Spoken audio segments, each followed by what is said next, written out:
le démon lance sa lance, transperçant le corps de la reine. Pour protéger son enfant, le roi serre fermement son épée sacrée, et combat le monstre jusqu'au dernier moment. Mais pour donner à Arthur le temps de s'enfuir, le père n'a pas hésité à lancer l'épée sacrée dans les airs, la laissant se planter dans son propre dos. Puis sous le regard du démon il cesse de transformer en statue de pierre, coulant au fond de la mer avec l'épée sacrée. 20 ans plus tard, le niveau d'eau sous le château commence à baisser rapidement, révélant le lit asséché de la rivière. Et cette épée sacrée est plantée dans un rocher. Mais les soldats sont incapables de la retirer quoi qu'ils fassent. Vortigern informé de la nouvelle est arrivé, et a reconnu l'épée dans la pierre. C'était l'épée de l'ancien roi. Vortigern est convaincu que Arthur est encore en vie. Alors il ordonne de rassembler tous les jeunes hommes de la ville, pour les faire passer le test de l'épée. Dès que la cible sera trouvée, elle sera capturée. Et Arthur se trouve justement dans la foule. Bientôt c'est son tour de passer le test. En regardant l'épée dans la pierre, Arthur ressent une sensation familière. Il essaie de tirer l'épée d'une main, mais un courant électrique traverse instantanément le corps d'Arthur.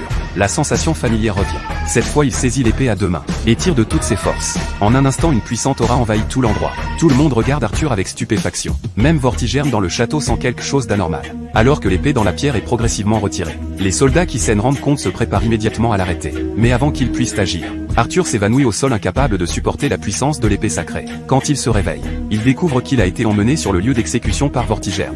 Et devant Arthur, Vortigern ordonne de tuer sa mère adoptive, utilisant tout ce qui lui est cher comme menace, pour faire admettre à Arthur devant le peuple, que même s'il a retiré l'épée sacrée il n'est pas digne d'être roi. C'est seulement à ce moment que Arthur apprend enfin qu'il est le seul enfant de l'ancien roi, et son oncle Vortigern devant lui est en fait l'assassin de son père. À l'époque Vortigern, pour s'emparer du trône, a sacrifié sa propre femme au démon, puis il s'est transformé en démon et a commis des crimes monstrueux. Cependant Arthur qui comprend maintenant tout est déjà sur l'échafaud. C'est alors qu'un imprévu se produit.